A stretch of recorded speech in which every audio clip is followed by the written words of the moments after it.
ఆనాడు విద్యార్థి రాజకీయాలలో ఉన్నవాళ్లే అత్యంత క్రియాశీలక పాత్ర పోషించారు. రాష్ట్రంలో ఏ చిన్న సంఘటన జరిగినా వైసీపీ నాయకులు రాబందుల్లా వాలిపోతున్నారని టీడీపీ నేత జేసీ ప్రభాకర్ రెడ్డి అన్నారు. తిరుపతి సంఘటన దురదృష్టకరమని వైసీపీ అధినేత జగన్ శవరాజకీయాలు చేస్తున్నారని విమర్శించారు. గత వైసీపీ ప్రభుత్వంలో జరిగిన ప్రమాదాల్లో అనేక మంది చనిపోయినా కనీసం జగన్ మాట్లాడిన పాపాన పోలేదని అన్నారు. బోటు ప్రమాదంలో 33 మంది, అన్నమయ్య ప్రాజెక్టు ఘటనలో 33 మంది, రుయా హాస్పిటల్లో చిన్నారులకు జరిగిన ప్రమాదం ఇలా అనేకం జరిగినా కనీసం వెళ్లి పరామర్శించలేదని ఆరోపించారు.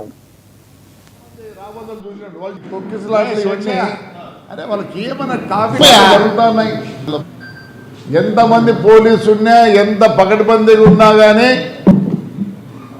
జరిగేట్టు జరుగుతుంది. ఎందుకంటే మానవ తప్పిదం. దాన్ని పట్టుకొని ఓ అని అరుస్తారు. తప్పు.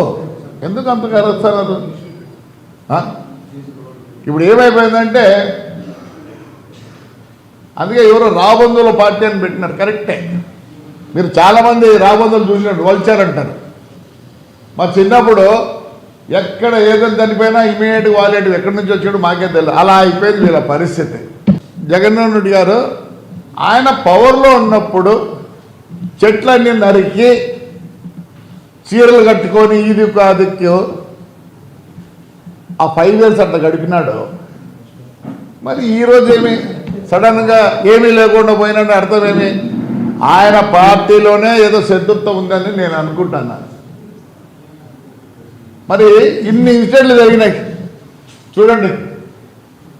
బోటు ప్రమాదం 39 మంది చనిపోతే ఆయన కనీసం ఆ రోజు అక్కడికి పోయినాడా? అంత సేవ రాజకీయమే. ఈ ప్రాజెక్ట్ ఎందుకు పోయిన ఘటనలో 33 మంది పోయినారు. ఎందుకు పోయినారు? అది తప్పిదం వైఎస్ఆర్ పార్టీదే. అక్కడుండే ఇసుకే అంత తోలి డబ్బులు చేసుకున్నారు. సడన్గా ఫ్లడ్స్ రావడం, ఆ గుద్దలు గిద్దలుండి మొత్తం 33 మంది, ఊరికే 33 మంది ఊరికి ఉంది కానీ చాలామంది పోయినారు. ప్రతిదానికి ఇదేనా? మరి ఆ ముందు ఎందుకు వెళ్ళలేదు? ఆ పక్క కూడా పోలే. ఆ రోజు కూడా చంద్రబాబు నాయుడు గారు పోయినారు. ఇంటి పాలిమర్స్ 13 మంది పోతే నువ్వు ఎయిర్పోర్ట్లో తిరుగుతాను ఎవరిని కలిసినావు? ఎల్జీ వాళ్ళని కలిసినావు. ఎందుకు?